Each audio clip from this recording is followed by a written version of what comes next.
યુગમાં ધર્મ સહેલો હતો, પણ ભગવાન મળવા તો અઘરા હતા. કલયુગની વિશેષતા એ છે, અહીંયા ધર્મ અઘરો છે પણ ધર્મી મળવો સહેલો છે. અહીંયા ભગવાન મળવા સહેલા છે, સારગ્રહી છે. અને આપણે પણ રાજી થયો કલયુગમાં, એ સારું, ભગવાનનું નામ લો એટલે ઉદ્ધાર. અરે કદાચ એનો અર્થ એવો થાય કે કલયુગમાં ભગવાનનું નામ લેવું એ અઘરું થઈ જશે, એવો અર્થ થાય. કારણ કે નામ લેવા માત્રથી ઉદ્ધાર, પણ નામ લેવું, જોજો તમે ચેક કરજો, ટીવી જોતા હશો, મૂવી જોતા હશો, કોઈ ડિસ્ટર્બ નહીં કરે. થાય એમ લાવને એક માળા ફેરવું, અને જ્યાં હાથમાં માળા લેશો બાળકો રડવા લાગશે, એ જાગી જશે, ડોરબેલે વાગશે, ફોનની ઘંટડીએ વાગશે, પણ લોકો તમને એક માળા આખી ફેરવવા નહીં દે. જોઈ લો, આ કલયુગનું લક્ષણ છે. આપણે ભલે રાજી થઈએ કે નામ લેવા માત્રથી ઉદ્ધાર, પણ અહીંયા નામ લેવું અઘરું થઈ જાય. કલયુગમાં નામની બહુ માત્રા. અને ભગવાનનું નામ છે ને એ દોરી જેવું છે, અને ભગવાન પતંગ જેવા છે. પતંગ આકાશમાં ઊંચે હોય, પણ દોરી તમારા હાથમાં હોય ને તમે શું કહો? આ રહ્યો પતંગ. પતંગ તો આકાશમાં છે, પણ દોરી તમારા હાથમાં હોય તો પતંગ તમારા હાથમાં જ કહેવાય. એમ જો ભગવાનનું નામ તમારા હાથમાં છે તો ભગવાન તમારા હાથમાં જ છે, ભગવાન તમારી નિકટ જ છે. અને એટલા માટે નામનો આશ્રય કરજો. મહાપ્રભુજી પણ આજ્ઞા કરે છે, તસ્માત સર્વાત્મના નિત્યમ શ્રી કૃષ્ણ શરણમ મમ વદત ભીરેવ સતતમ સ્થે મિત્તે મે મતિ. સતત ભગવદ નામ લેવું, ચાલતા ફરતા કારમાં જ્યાં પણ તમે હો. કદાચ કોઈ સ્તોત્ર પાઠ કીર્તન આદિ ન કરી શકો, પણ મનમાં સતત શ્રી કૃષ્ણ શરણમ મમ, શ્રી કૃષ્ણ શરણમ મમ અખંડ સ્મરણ કરતા રહે. કારણ કે આ સમયમાં બચાવનારું કોઈ હોય તે કેવલ ને કેવલ ભગવાનનું નામ છે. ભગવાનનું નામ આપણી રક્ષા કરે છે. એટલે જ્યારે પણ સંકટ આવે, સુખ આવે, અનુકૂળતાઓ આવે, પ્રતિકૂળતાઓ આવે, એટલે તો આપણે ત્યાં કહ્યું પ્રથમ સ્કંદની આ ત્રણેય કથા તમે જુઓ. સુખાવસાને ઇદમેવ સારમ. સુખના અંતમાં કોણે યાદ કર્યા? તો કે કુંતાજી. પ્રથમ સ્કંદમાં કુંતાજીની સ્તુતિ આવી. જ્યારે ચારે બાજુ સુખ આવ્યું તો પરમાત્માની સ્તુતિ કરી. દુખાવસાને ઇદમેવ જ્ઞેયમ. દુઃખના અંતમાં કોણે યાદ કર્યા? તો કે દ્રૌપદી અને ઉત્તરાય. જ્યારે વિપત્તિ આવી, બ્રહ્માસ્ત્ર ગર્ભને બાળવા લાગ્યું, ત્યારે લૌકિકનો આશ્રય ન કરતા ભગવાનને યાદ કર્યા. પાહી પાહી મહાયોગિન દેવ દેવ જગતપતે. અને દેહાવસાને ઇદમેવ જાપ્યમ. દેહના અંતમાં કોણે યાદ કર્યા? તો કે ભીષ્મજીએ. ભગવાનનું નામ જ આશ્રય છે. અને પરીક્ષિત મહારાજે કહ્યું, ઠીક છે, તને રહેવાની હું જગ્યા આપું છું, તું મારા શરણમાં આવ્યો છું, અને રાજાએ શરણાગતની રક્ષા કરવી એવો રાજધર્મ છે, તો તને રહેવાના 4 સ્થાનો આપું છું. પહેલા કહ્યું, જ્યાં દ્યુતમાં કલયુગ, જુગારમાં કલયુગ, જ્યાં જ્યાં જુગાર રમાય ત્યાં તારો વાસ. પણ આપણે બધા એટલા હોશિયાર છીએ કે જન્માષ્ટમીના નામે રમી નાખીએ. જન્માષ્ટમી છે એટલે ચાલે, પણ જ્યાં દ્યુત છે ત્યાં કલયુગ એટલે ક્લેશ, ત્યાં ક્લેશ થવાનો, ઝઘડો થવાનો. કયું? વ્યસનમાં કલયુગ, વ્યભિચારમાં કલયુગ, હિંસામાં કલયુગ. આ 4 સ્થાન આપ્યા. તો કહ્યું કે આ તો ચારે ખરાબ છે, કોઈ સારું સ્થાન તો આપો. ત્યારે પરીક્ષિત મહારાજે કહ્યું, જ્યાં સોનામાં પણ કલયુગ. સોનું એટલે સ્વર્ણ તો એમ તો ભગવાનની વિભૂતિ છે, પણ જે અનીતિનું ધન છે એમાં પણ કલયુગ એટલે ક્લેશ. રામાયણમાં એવી કથા કહેતા ને કે આમ જ્યારે 3 ભાઈઓ કંસ, કુંભકર્ણ અને વિભીષણ, રાવણ, કુંભકર્ણ અને વિભીષણ, આ 3 ભયંકર તપ કર્યું અને બ્રહ્માજી પ્રસન્ન થયા કે માંગ માંગે તે આપું. ત્યારે રાવણ, કુંભકર્ણ અને વિભીષણ 3 એક જ વસ્તુ માંગી, સોના. સૌથી પહેલા રાવણનો વારો આવ્યો, તારે શું જોઈએ? તો કે સોના. એટલે સોનાની લંકા આપી દીધી. પછી આવ્યો વાળો કુંભકર્ણ, તારે શું જોઈએ? કે બહુ તપ કર્યું, સોના, મારે તો સુઈ જવું છે. તો કે તથાસ્તુ, 6 મહિના સૂતો. અને વિભીષણ આનો વારો આવ્યો, તારે શું જોઈએ? તો કે આ બંને જે માંગ્યું સોના, મુझे તો ભગવાન કી ભક્તિ કરनी. तीनों ने सोना માંગા. તો અનિતિના ધર્મમાં પણ કલયુગ. અને તથાસ્તુ કહીને એને વરદાન આપ્યું કે જા, તને હું વચન આપું છું, આ તારા સ્થાન રહેવાના. આવ્યો રાજા, એકવાર મનમાં વિચાર કર્યો, જ્યારથી રાજા બન્યો ક્યારે મારા રાજ્યમાં, મારા તોશાખાનામાં કેટલું ધન, કેટલા શણગાર, કેટલા મુગટ ક્યારે મેં જોયા નથી. લાવ જોઉં તો ખરા. અને જ્યાં પોતાનો ભંડાર ખોલ્યો, અનેક અનેક રત્નો, માળાઓ, હાર, અદ્ભુત આભૂષણો પડ્યા છે. અને દૂર પડેલા એક મુગટ ઉપર પરીક્ષિત મહારાજની દ્રષ્ટિ પડી. અને ધીમે રહીને મુગટ જાણે એને બોલાવતો હોય એ રીતે રાજા ખેંચાવા લાગ્યા. આ મુગટ જરાસંધનો મુગટ હતો. જ્યારે રાજસુ યજ્ઞ કરવાનો હતો પાંડવોએ, ત્યારે બધાને જીતવા પડે એટલે છેલ્લા રહી ગયા જરાસંધ. બ્રાહ્મણનો વેશ લઈ ભગવાન ભીમ અને અર્જુન ત્રણે જરાસંધ પાસે યુદ્ધ રમવા ગયા. અને જ્યારે યાચના કરી, થયું કે બ્રાહ્મણજી યાચના કરીએ છે, શું જોઈએ, માંગો તે આપું. તો કે તારી જોડે યુદ્ધ કરવું છે. કોની જોડે કરવું તું નક્કી કર. અને એને પસંદ કર્યો ભીમને. ભીમ જોડે ભયંકર યુદ્ધ જરાસંઘનું થયું. જરાસંઘને ભગવાનના ઈશારાથી માર્યો અને જરાસંઘ મર્યો. એનો પડેલો મુગટ ભીમે ઉપાડ્યો. ભગવાને કહ્યું, એક મિનિટ ઉભો રહે, આ નીતિનું ધન છે, આને ન લઈશ. અરે પહેરીશ નહીં, યાદગીરી જીતના રૂપે, એ જીતની યાદગીરી રૂપે હું રાખીશ ઘરમાં. ભગવાને ચેતવ્યા પણ માન્યા નહીં. પહેર્યો તો નહીં પણ ઘરમાં મૂકી રાખ્યો. પણ ક્યાંક ને ક્યાંક આ પોકારે છે. અને પરીક્ષિત મહારાજે જ્યાં આ મુગટ માથે પહેર્યો, પોતે જ આપેલું વચન કલયુગને કે અનીતિનું ધન હશે ત્યાં તારો વાસ. કલયુગને મળ્યો મોકો અને માથે આવીને કલયુગ બેસી ગયો. અને માથે કલયુગ આવ્યો તો પાપ એક વાર કરીએ, બીજી વાર કરવાની ઈચ્છા થાય અને ત્રીજી વાર આ બેને છુપાવવા માટે કરવું પડે. પછી તો એની શૃંખલા જ થઈ જાય. લોકો એમ કે એક વારમાં શું છે, એટલે એક વારથી જ શરૂ થાય. જ્યાં માથે પહેર્યું એટલે તુરંત કલયુગ માથે બેઠો ને, એટલે એમ થયું કે બધા રાજા મહારાજાઓ શિકાર કરવા જાય, હું આટલો મોટો ચક્રવર્તી રાજા, હું તો ક્યારે શિકાર કરવા નથી ગયો. હિંસા કરવાની ઈચ્છા થઈ. અને હિંસા કરવાની ઈચ્છા થઈ એટલે ચાલ્યા સિપાહીઓ પ્રધાનોને પોતાની સાથે લઈ, ચાલો હું પણ રાજા છું, હું પણ શિકાર કરવા જઈશ. સાથે લઈને ચાલ્યા તો ખરા, પણ ઘનઘોર વન છે, ખોવાઈ ગયા, રસ્તો ભૂલી ગયા. સિપાહીઓ ક્યાં ગયા, પ્રધાન ક્યાં ગયા, ને રાજા એકલા. સવારથી નીકળેલા, સાંજ થવા આવી છે. ભૂખ્યા તરસ્યા પરીક્ષિત મહારાજ ચારે બાજુ શોધે, ક્યાંક જળ મળે, ક્યાંક ભોજન મળે, કોઈ સારો મળે. સામે ઋષિનો આશ્રમ દેખાય. શમીક ઋષિનું આશ્રમ સામે છે અને રાજાએ પ્રવેશ કર્યો. પહેલો અપરાધ એ થયો કે આજ્ઞા વગર પ્રવેશ કર્યો. અંદર ગયા, કલયુગ માથે છે અને મહાત્મા ધ્યાનમાં બેઠા છે. અને કલયુગ માથે હોય ને તો કોઈની ભક્તિ પણ આપણને દંભ લાગે કે આ ભગત થવાના નાટક કરે છે, પણ ક્યાં આનામાં આવે, ક્યાં કલયુગમાં કોઈ ભક્તિ કરવાનું. કોઈની ભક્તિ પણ આપણને દંભ લાગે. થયું કે મને ઉભા થઈને સન્માન ના આપવું પડે એટલે ધ્યાનમાં આંખ બંધ કરીને બેસી ગયા છે. લાવ પરીક્ષા કરું. પોતાની પાછળથી તીર કાઢ્યું, બાજુમાં મરેલો સર્પ પડ્યો હતો એને ઉપાડ્યો અને ઋષિના ગળામાં મૂકી દીધો. જોવું તો ખરા ખરેખર ધ્યાનમાં છે કે નહીં. અને ઋષિ તો ધ્યાનમાં છે, દેહ બુદ્ધિ સમાપ્ત છે, ભગવાનમાં મન લાગેલું છે. ખબર ન પડી કે કોણ સર્પ ગળામાં નાખી ગયો.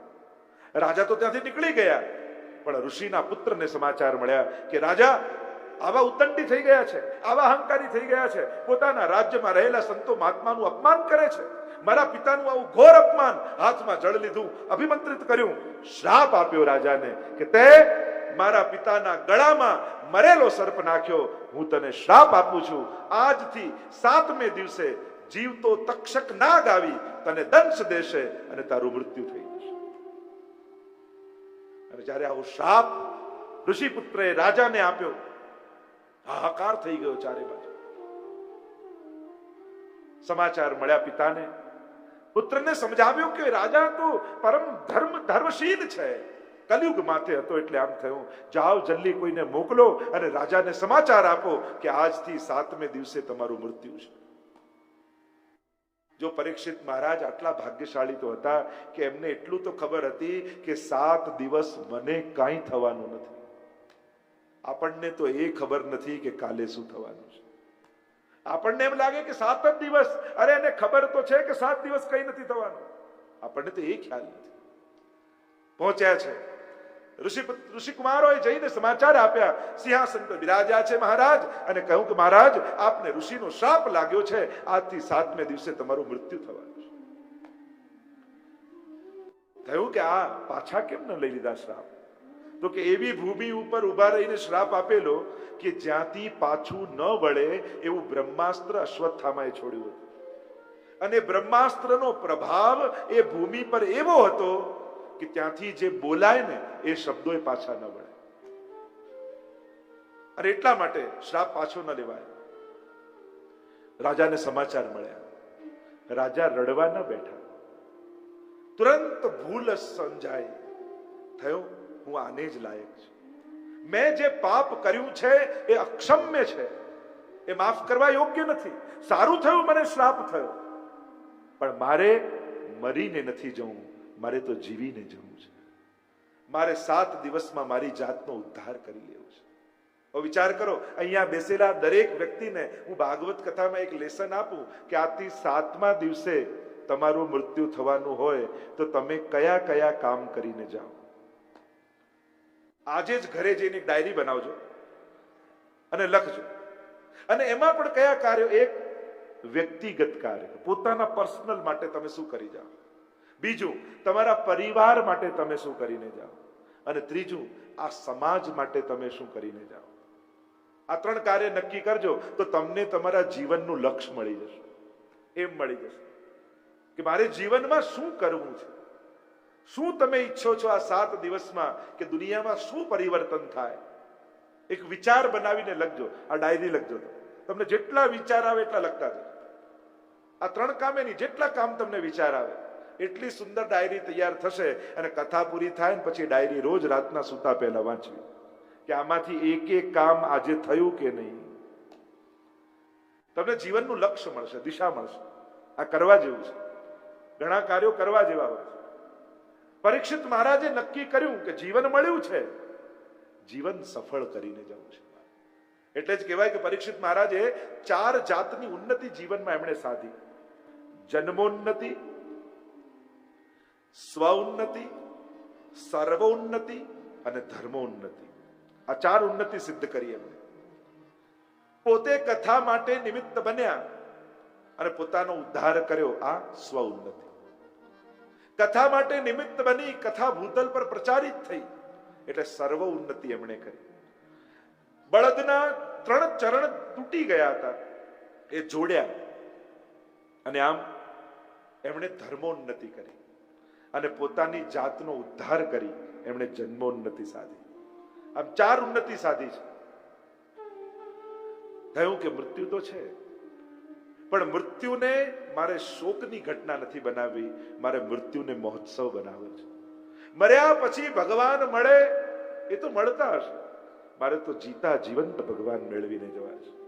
મરતા પહેલા મુક્ત થવું છે, મર્યા પછી નહીં.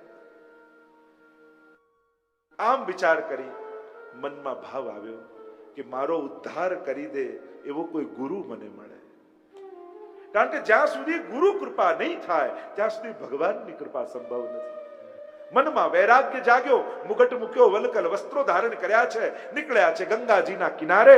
જે મહાત્મા મળે, જે સંત મળે એના ચરણોમાં પડે અને કે મારી પાસે 7 દિવસ છે, 7 દિવસમાં મારો ઉદ્ધાર કેમ થાય. મહાત્માઓ કહે અમે હજારો વર્ષોથી તપ કરીએ છીએ, અમારો ઉદ્ધાર નથી થતો તો 7 દિવસમાં તારો કેમ કરાવી.